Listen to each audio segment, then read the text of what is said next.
Welcome to the Black Gems Dive In podcast, the podcast where we dive deep into conversations about inclusive cultures and everything DEI. Your co-hosts are Akua and Kendra, and we're thrilled to be your hosts as we explore the crucial topics shaping our workplaces and communities today. In each episode, we'll unpack insights, share stories, and engage with experts to foster a deeper understanding of how we can create more inclusive environments where everyone feels valued and empowered. Hey y'all, we are back for another episode of the Black Gems Dive In podcast. Today, my co-host Kendra could not join us. We actually have some exciting news, but I'm going to wait for her to be on so she can share that. So we're actually going to introduce a couple of guests because we have a wonderful panel of guests. I say panel, but it's two of my folks that I get to see every day, really, right?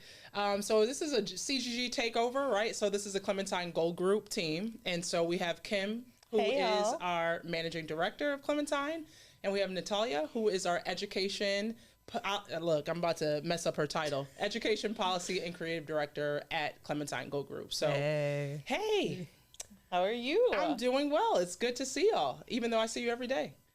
That's true. You know, so they're joining us. Kendra couldn't make it today, but we'll see her next week. But welcome. How's the week going? Ooh, the week is weekend. I was going to say that. Life is lifing and the week is weeking. Yeah. But we're here. We are here. We're here, right? That's all that matters.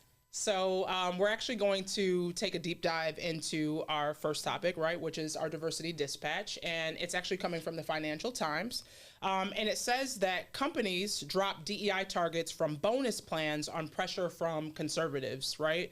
And so this actually came out just last week, and they're talking about ESG and DEI targets. And so it says that Advanced Micro Devices, Motorola, and Regions Financials are among a dozen companies that have removed diversity criteria from executive bonus plans this year after pressure from conservatives as the political backlash to the initiatives continue to divide U.S. boardrooms.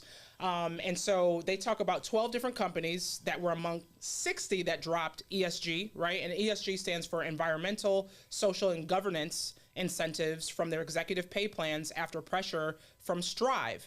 And so Strive is the anti-ESG asset manager that's founded by Donald Trump ally Vivek Ramaswamy, and that was launched in 2022. It has more than $1.6 billion in their assets under management. And so Matt Cole, he's the executive over at Strive. He applauded that companies now are moving away from DEI and ESG measures and said that the decision improved executive incentives. He says that it's not surprising to see corporations struggle when their executives are incentivized in ways that don't improve and often impair financial performance. He said that several bold corporations have improved how they incentivize their executives this year, moving away from DEI and ESG measures, and he's expecting more companies to follow suit and follow in their footsteps. And so amid some of those pressures that are coming from conservatives, they said that Tractor Trailer Deere, right? And so the John Deere company said on Tuesday that it would roll back various DEI initiatives, such as supporting external social and cultural awareness parades.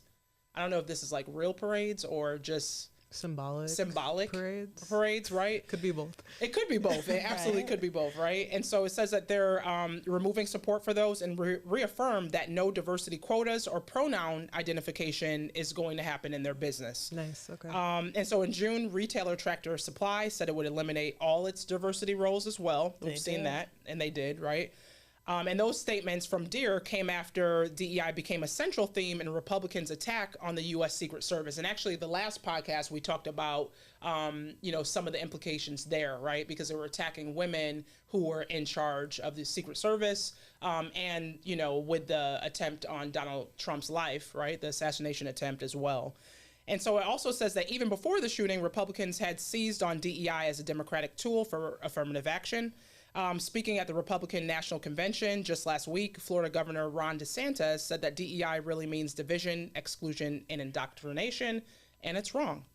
And so DEI and ESG more broadly gained favor in executive pay plans in recent years, but some asset managers have criticized those provisions as fluffy and unaligned with financial performance. So it was a lot, right, to kind of digest, but what do y'all think about that? So I think this is really the time to double down on DEI, but to actually add KPIs and metrics. So I think a lot of the things are companies have this idea that, oh, we have to, sort of subscribe to a DEI initiative. Right. And they put a person in place with no budget, and they don't really have any goals because they don't know what the goals should be. Right. So I think that a focus on meaningful measurement would really go a lot further than just rolling everything back. Right. Right. I agree. And we know that we're in an economy and a society where those quantitative metrics do matter.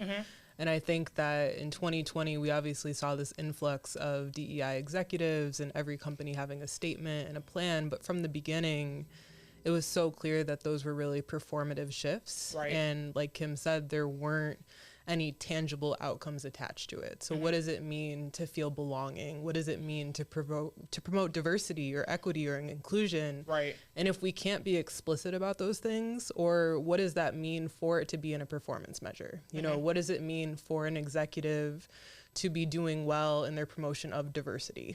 And I think that for a while, in a lot of ways, if we're being honest, DEI has been fluffy, and we need to face that if we want it to be sustainable.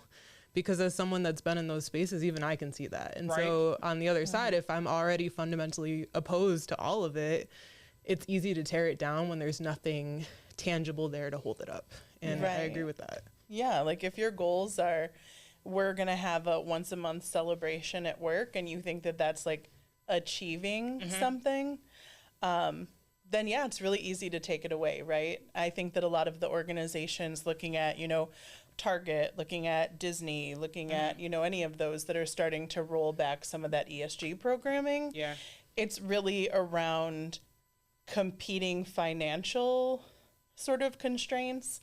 But again, are they just doing sort of those, rainbow washing, things? Right. Because if you're really looking at, attrition and retention, or if you're really looking at, morale at an organization and how that's sort of tied together, benefit selection, like things that are much more tangible and measurable. And we can look at, the cost of the benefit or, different things like that are measurable, as opposed to, we had a Black History lunch. Right. One is very performative, right? Because you do it one time a year and call it done. Right. I think that's exactly, so when they're talking about this in the article, there are actually some other examples that talk about, like, folks didn't really know what they were measuring, right? And it was difficult for them to tie a specific metric to their performance reviews and ultimately to those bonuses. And it even talked about how folks had some cushion in their bonuses because of these metrics, because there weren't real goals tied to it, right? And so I think the work that we've done, right, at Clementine Gold Group and the work that we do with our clients is making it more tangible, right? And so I can even think just today we did an education session where we were talking about how do you start to pinpoint tangible ways to measure DEI initiatives, Yeah, and I think you have to prescribe some of those tangible things because, thinking about that session today where we talked about belonging and they sort of said, we want everyone to be happy, which cool. Right. But what does that mean? Right. What is happiness, Right, and how are we scoring it? Like everyone hits a frowny face or happy face every day and at work? that's subjective. My happy might not be your happy. Right. So as, I'm going to put you on the spot because, we talk about this stuff all day, but what can you think about, like, maybe tangible metrics that someone could be performance around, right? Like, or evaluated around? Like, what comes to mind for y'all? So that is putting me on the spot. I'm like, oh. But I already know. So I think a lot of it can be tied to like your organizational goals, right? In terms of growth, like are you growing into a specific area? Can you show that, the customer reach is further, in some way? Are you bringing in patients from a new population? Are you able to expand upon services? Because I think that we think DEI has nothing to do with like those overall organizational and strategic goals, Right. but it should be woven into it. So like if growth is your plan, how can you grow in an inclusive way? Or if, you're looking to keep your people, let's talk about the things that actually keep them, because oftentimes it's a variety of options, right? You know, whether it's a flexible work policy, it's, you know, offering an expanded bereavement policy, or, you know, thinking of some of those things that you can implement and measure the success later. Yeah. And I also think about that DEI metrics inventory that I think I sent you a few years back when this all started. Little plug for Gartner's DEI metrics inventory for all of those wondering.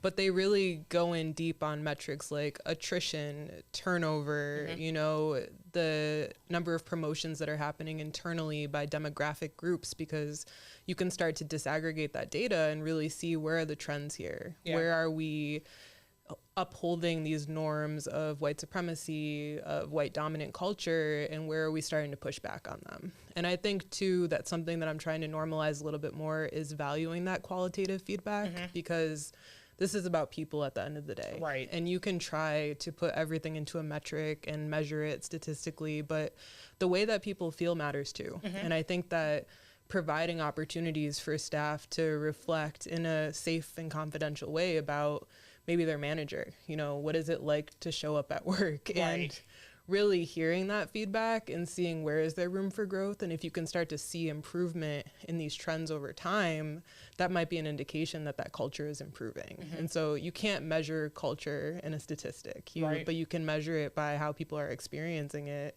and how they're reporting out.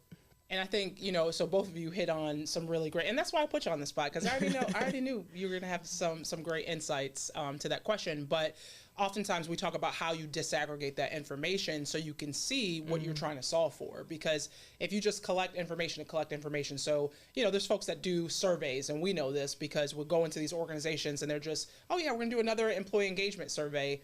And then they get the feedback and you're like, okay, well, how are folks feeling? And you're not able to disaggregate to say, oh, you know, actually we saw that women have this certain sentiment around this specific question, or people of color, or people age this certain, you know, generation group has a certain feeling around this. If you can't do that, then you really can't get to more of the nuanced conversation that needs to happen. And so I think those are really great points to mention, like, you know, we need to think about quantitative, but also qualitative around people and what that looks like. And thinking too about the context of the organization, because I think that there's this tendency to have a checkbox approach where we all care about DEI and we all want to infuse it into our work. But if you're truly infusing it, you have to think about the work that you're doing specifically. You know, it's not going to look the same across this organization to the next, because we don't have the same identity. We don't have the same context within which we're working in. So if I'm an engineering firm and you're an art organization, diversity for us might look like representation in the engineers that we're hiring. Diversity for you might look like representation of the artists that you're reaching or the community that you're bringing in to participate. And so I really want to encourage people that if we're still going to stay on this track, to think, what does this look like tangibly, but what does it look like tangibly in the context of the work that we're doing? And why does that matter to us? And can we voice that? Or is it just a fluffy thing that we're standing behind, you know? An easily attackable, fluffy thing, right? Like in that way. So great conversation around that. I think there's a lot more to uncover as folks decide what they're going to do with this. Even in that conversation we had earlier today with our client, we talked about how ESG, even the trends are dropping off. And so folks are finding ways, you know, to navigate around it. We just heard a diversity dispatch, and there's a group that's actively opposing these measures. And so as long as we have people who are actively opposing, the folks that are doing the work on the opposite end have to figure out ways to make sure that we're fortifying this work in organizations and building it into the culture. So last week we talked about, you know, maybe DEI, you know, oftentimes it's like in the HR space, maybe operations is where it should sit, to make sure that it's in the day-to-day, the way that we do business and conduct business. But how do you operationalize that? And so we'll continue to have the conversations in that space. But we're actually going to move to our hot topic today. And we actually don't have an article to talk about because, you know, this hot topic is large and this is a big deal in United States politics. But Joe Biden dropped out of the race, right, for this upcoming election. And so that's our hot topic today. How do y'all feel about that? I know we've had many conversations around like what that looks like. I think from a generational standpoint, there's been a lot of conversations around, you know, he was going to be the oldest person that ran for office, right? He would have been, how old? 83? I want to say. Either 82 or 83. 82 or 83, something like that, running, right? And going through this race. And folks had a lot of questions around his ability to do so. There was a lot of people wondering what was going to happen, but ultimately, just a few days ago, he decided that he was not going to run for president. So first take, what are your thoughts on that hot topic? I mean, it's a political move, right? Right. I read some things on Twitter, which I will forever call it Twitter, that, you know, that maybe this was a strategic move because when you think about, you know, sort of, you know, he didn't do well at the debate. Mm-hmm. We sort of didn't see him a whole lot afterward. Then he had COVID. Right. But during that was like the RNC, right? Everything sort of ran through. And once they had sort of really picked up their message and their rhetoric for like this campaign season, he was sort of like, tricked you. I'm out of the race now. Right. Because I think there's a lot of criticism often that Democrats aren't strategic. Mm-hmm. So I'd like to think that this is one big strategic move. I mean, who knows? But I think it just makes things a lot more interesting. Yeah, to say the least. I would say so. I feel cautiously optimistic, okay. I would say. I think that in a lot of ways we're still in the same predicament, just with a different candidate. Mm-hmm. But I feel hope in that people see themselves in this candidate. You know, Kamala being potentially the first woman of color, the first Black woman to be in office as president.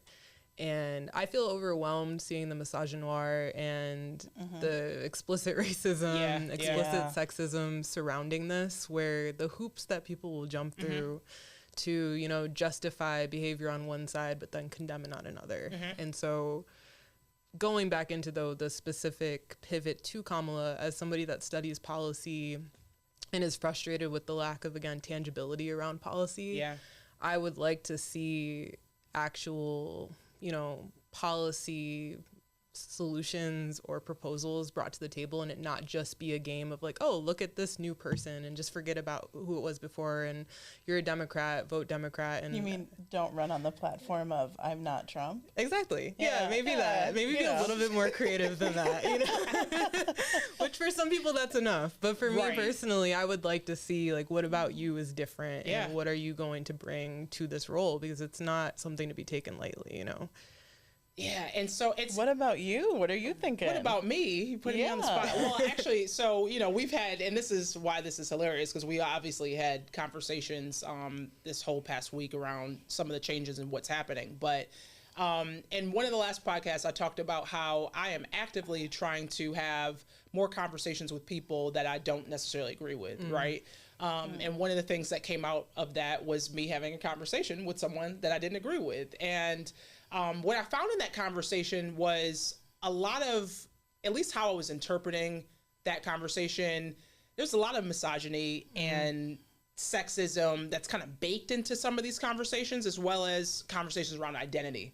And I know that's a conversation that we have internally as well, but this particular person was saying that they did not like the fact that it seems like, okay, Black people are just going to accept this candidate as being Black when her identity is a little bit different than that, right? And so some of the questions that came into play, which also reminded me of the previous race of Obama, you know, before when, you know, the Donald Trump situation came out and other folks came out and said, hey, you know, we need to see your birth certificate because we don't believe that you're a U.S. citizen and, you know, you need to prove yourself, look at your name and things like that.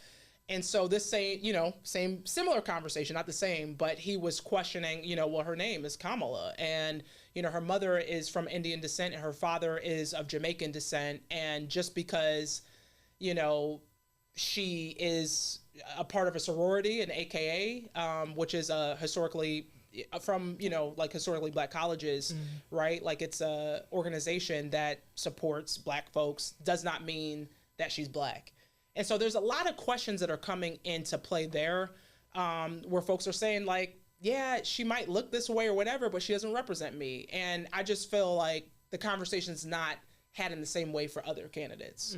You know what I mean? So I don't know if you have thoughts around even just that piece, but I feel like Natalia and I talk about having our own podcast about being biracial in general, because I think that there's always a question of identity, whether you are, you know, one side or the other side, right? Like sort of how you identify. Yeah. And I think that Kamala has talked about, you know, her identity before. I don't think, you know, that she's shying away from it. I also think that if people see themselves in her in some way, I think that that ultimately is a choice, right? That's your own identity politics, like how you're sort of seeing that candidate. Yeah. I think I just take issue with people saying like she is or she isn't, because ultimately that's up to her. Yeah, do you feel any differently about that? I mean, no, Kim and I are one and the same in a lot of ways, but at the end of the day, race is socially constructed. Right. And I think that the grip with which this topic has on us of debating, you know, oh, this person's Jamaican, so they couldn't be black. It's like, what does that mean? And what is blackness? And if Jamaican is an ethnicity, why are we conflating race and ethnicity? Exactly. And also, why is this the conversation that we're having right now? Like, if this person is a candidate for presidency, we should be talking about them as a politician and about the policies that they bring to the table, not about how they identify as the census versus how we identify them. Right.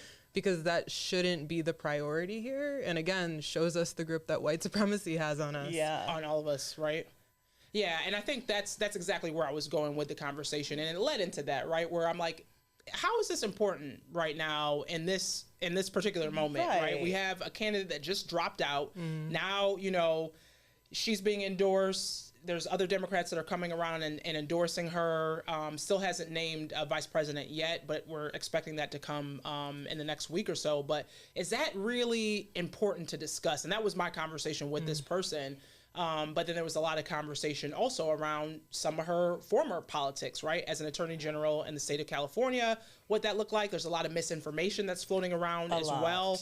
And so it's difficult to have, I don't know, it's difficult to have conversation these days because we're in this element of, you know, confirmation bias. Yeah. That's how I see it, you know? So for me, how I feel, I'm like, all right, I'm weighing the different options and really, to Talia's point, like wanting to know more about what is that policy going to look like, and is this going to be something that supports me moving forward, you know? Because I kind of feel like America's in danger right now. Like when you kind of think about the different ways we could go, and we're so fixated on how someone identifies or how they got into their position, that we're not thinking about, you know, working with the situation we have, whether you think it's great or it's not. Right. This is the situation. Yeah. So like how do we sort of move forward? Like, what are we really concerned with? Because I think whether or not her father listed Jamaican or not, that's a non-issue to me. Yeah.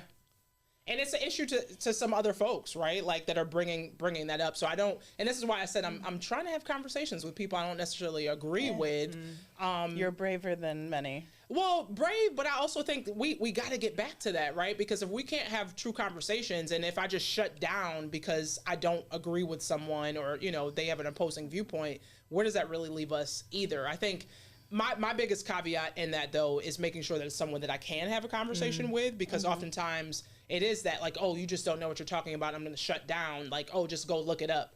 So there's a lot of conversation. People, oh, go look it up. It's on, you know, there's information out there. Go look it up. And it's just like, well, if this is something that you agree with, you should be able to describe why you agree with it and give some, you know, some more, I don't know, some more meat, some more substance around why that is, you know? Yeah. So. And maybe not using the Instagram comments as the place to fight others, which is a... You mean battles are not won there? Yeah, maybe not. I think that there are a lot of bots and AI, and we don't even realize the extent to which there are different measures being taken to distract people. Right. And I think that's what I was thinking about too, that Toni Morrison quote about racism as a distraction, right? Because if we are so steeped into the nuances of, you know, what is race? How does this person identify? These identity politics, then we're not seeing the real issue at hand. And honestly, that's what I see when I go into those comments. And I have found myself getting a little bit clacky recently, going back and forth with Keyboard strangers. warrior, you know, like, you know, yeah. But to your point, I think that,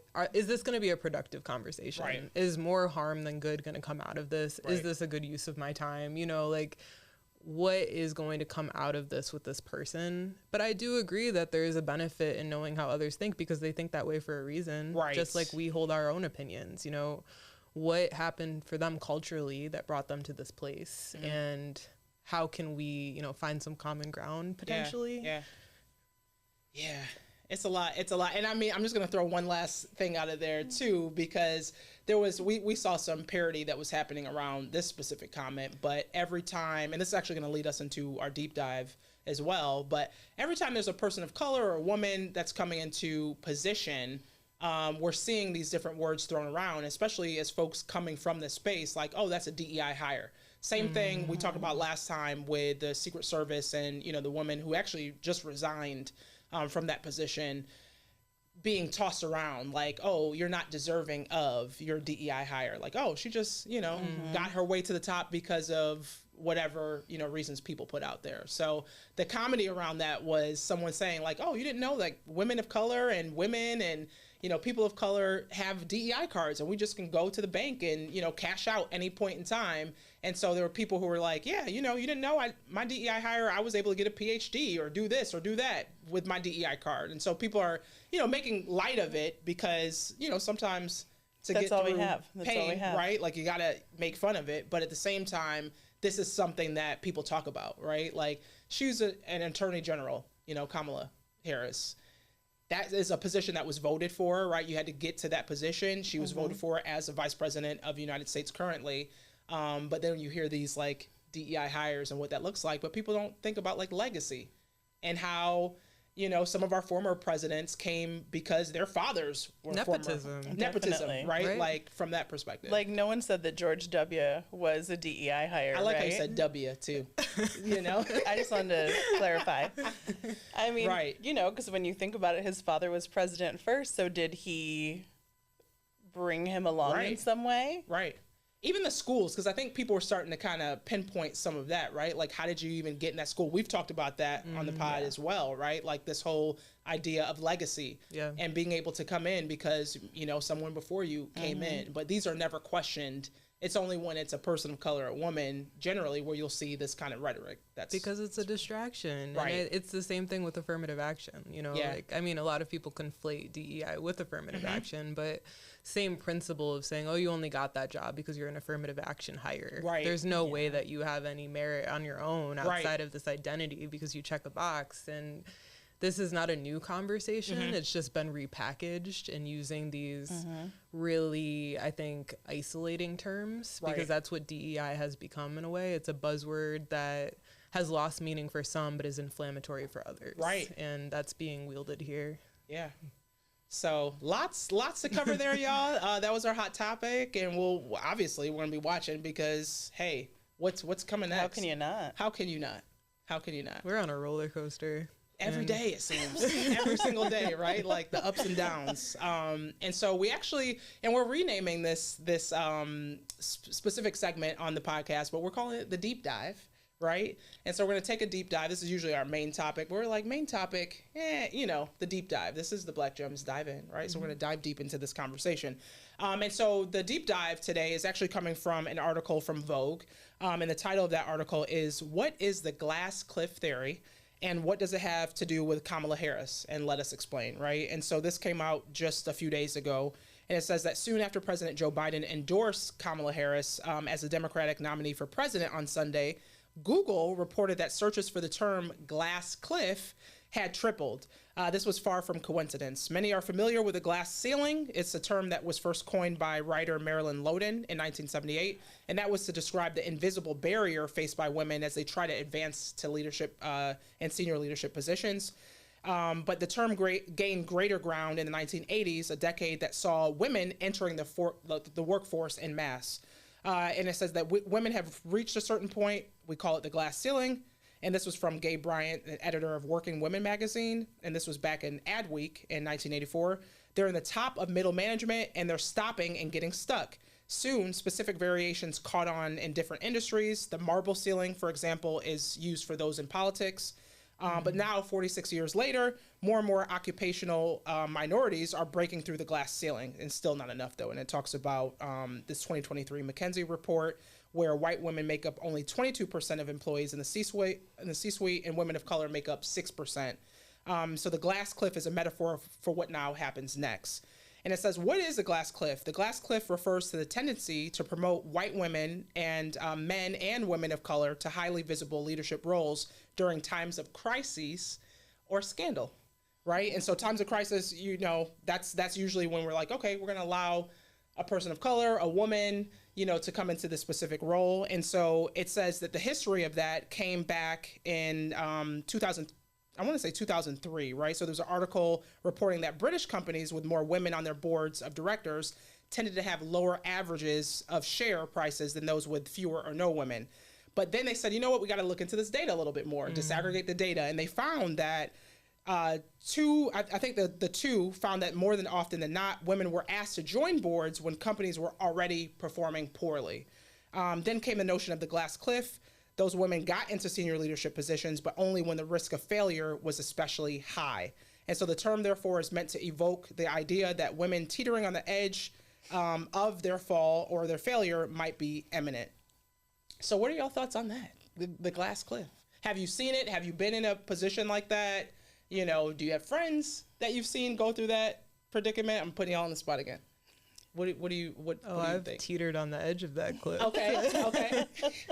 In so many different scenarios. Yeah. I think that especially in 2020 with this call again for needing to see change and help us fix us, and we're not going to give you any resources, but you're going to be the face of this role, and it's all on you. Pressure's on you. Yeah. And in a certain time period, oh, you didn't fix it? We're not free of prejudice. We're not free of these disparities. And yeah, you're using somebody, you're exploiting someone in a lot of ways for their identity, saying, oh, look, we hired someone from the community, whatever that means, by the way, to do this, and relying on that and then blaming them when it doesn't work, the scapegoat. So I've seen it personally. I've seen friends go through it, and it's painful. And I think we're seeing it play out right now too with Kamala and in many other situations as well. Kim, what are your thoughts? I mean, I may or may not have been in a position that was definitely glass cliffish, where I was given an exorbitant amount of work and expected to make it work at a time that the organization I was working for was definitely in some trouble and was concerned about compliance issues, things like that. And it was sort of like we haven't done anything for 7 years on this, but can you come in and fix it? Yeah. And, you know, being an eldest daughter, type A overachiever. Retweet. Which we all are, right? We all are. Affinity. Right? You kind of feel like, maybe I can fix this, right? Yeah. And I think that because we're often sort of making things work in all situations, we think like, even if it's a hot mess, which like this instance was, Right. That you can fix it because you've made other things work. Woo. Y'all, and so as y'all were talking, I was also thinking about my own experiences in that as well, right? And being in positions where people are like, okay, yep, you're going to figure it out, right? And usually, to Talia's point, there's no resources around that. It's just like, you're magic, right? Black girl magic. Go make it happen and, you know, razzle dazzle and make this, you know, something that it's not, when in reality, I don't know if other people are put in that same predicament and position as often as we are, right? Like, you don't see it in that same way. No, I think oftentimes you see people get resourced up when they're taking on, you know, a large initiative, large project, as opposed to sort of hearing like, well, there's no money in the budget. $2. Hope you like working 80 hours a week. Right. You know.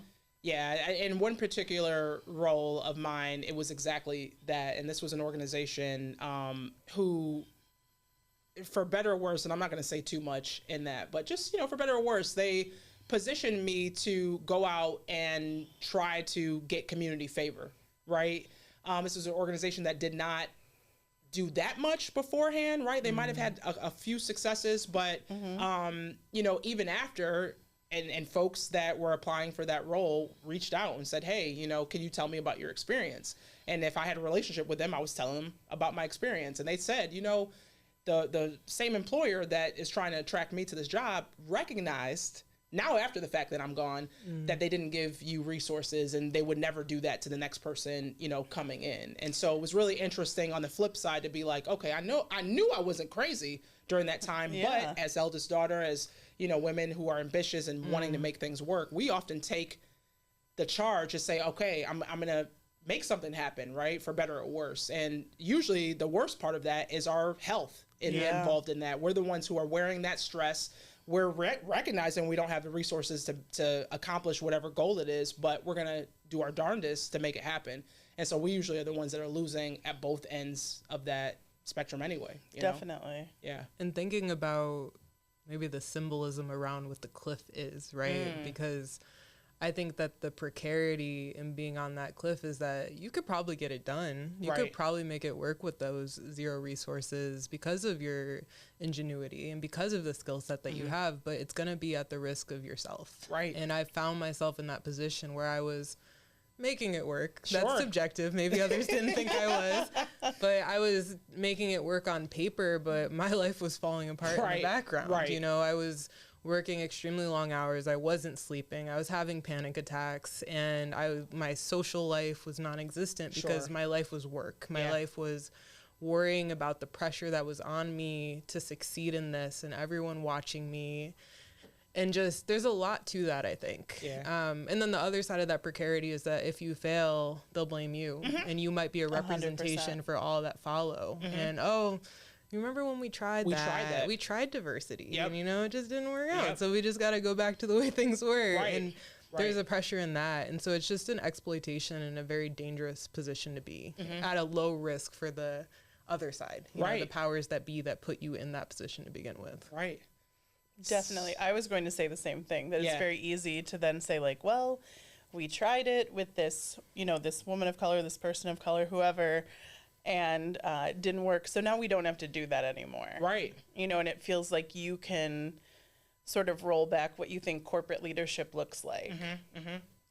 Yeah. And so and we often talk about like bias in terms of what even constitutes what leadership looks like.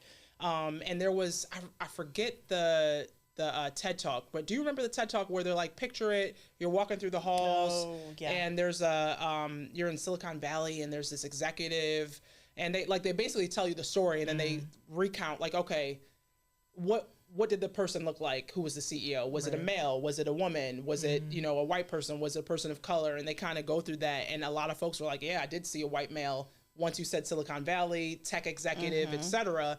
And so to that point, already there's notions of what leadership looks like and what that is considered. And so when you do have an opportunity where there is a person of color or, you know, woman coming into a position, now all eyes are on you. And, you know, it's either sink or swim at the end of the day in a lot of those situations. So, you know, so in this case, right, the Vogue article talks about Kamala Harris being on this glass cliff, right? Like there's a lot of conversations around what's happened in our United States that now we're at this point and now we're thinking, can a woman be president? What are your thoughts on that side?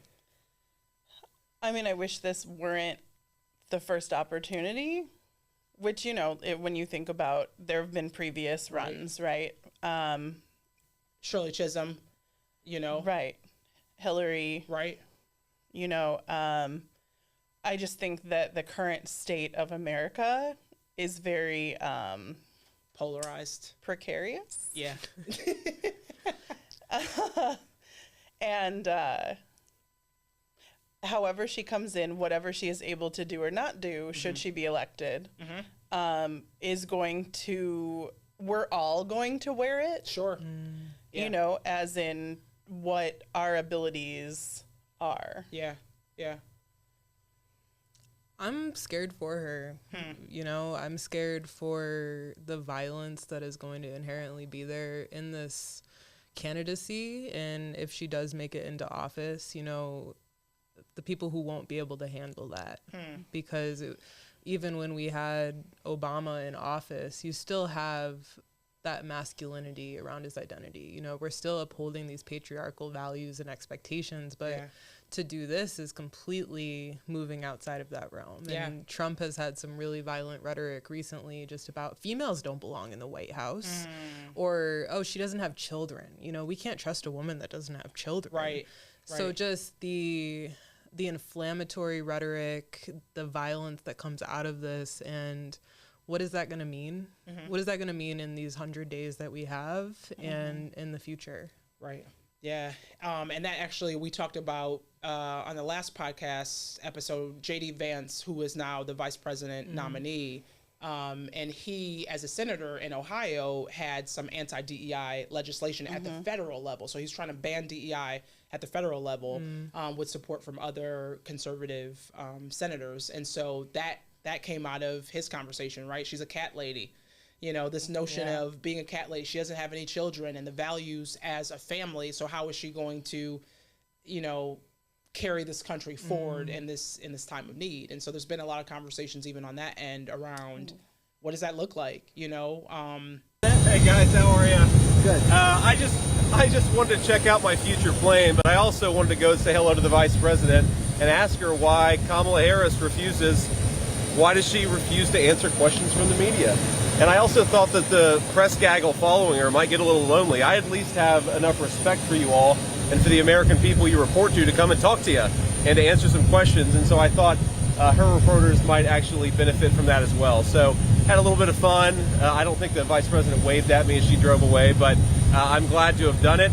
And I'm glad to be here in Wisconsin actually trying to persuade people to vote for us as opposed to just giving another scripted speech. You know, she does have stepchildren. Right. They talked about how they call her Mamala or something like that. Yeah, well, even, you know, her husband's ex-wife came out and said, like, no, actually, you know, she has co-parented with us. So, but to think that you have to sort of say that she does have these motherly attributes in order to not be the crazy cat lady it's mind-boggling, right? Yeah. Because to my knowledge, none of the previous presidents have, you know, given birth to any children either. Exactly. Right.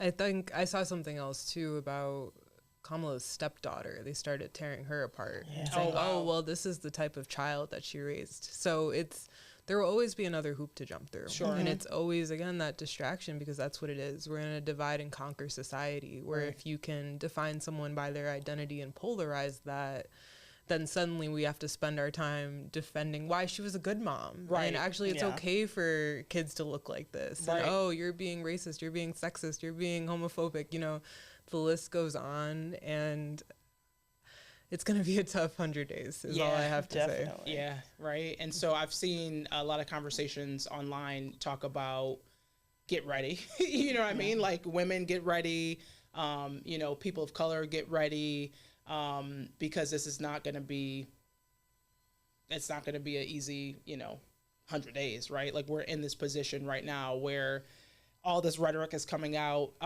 To Talia's point too, like the bots, which are real, right? And so there's a lot of bots on there. And so be mindful of this. I know early on in the podcast, we talked about reading the comments and maybe, you know, not reading some of the comments just for your own mental health, but being really intentional with the amount of time that you're spending online, because this stuff can get crazy, and you start to feel the angst, you know, the internal angst and what that looks like, your mental health and what that looks like. And so, I mean, I think that could be a gem of the day. We're going towards that space anyway, right? Where it's like, protect your health, protect your mental health, protect your heart, protect your space, protect your soul, because it's going to be, the ride is going to get bumpy, y'all.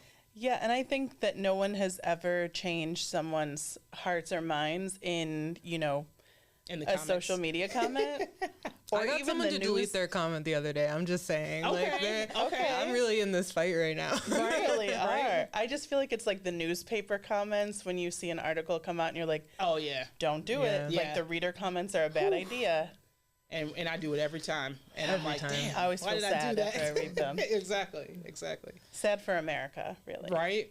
But I've seen the solidarity too, and I think that gives me hope. You know, the 40,000 Black women, the 40,000 Black men. I saw that white women had their own call to action. White men just did. White men Oh, just did they? theirs. All right. And it was They did white dudes for white Kamala. dudes for Kamala.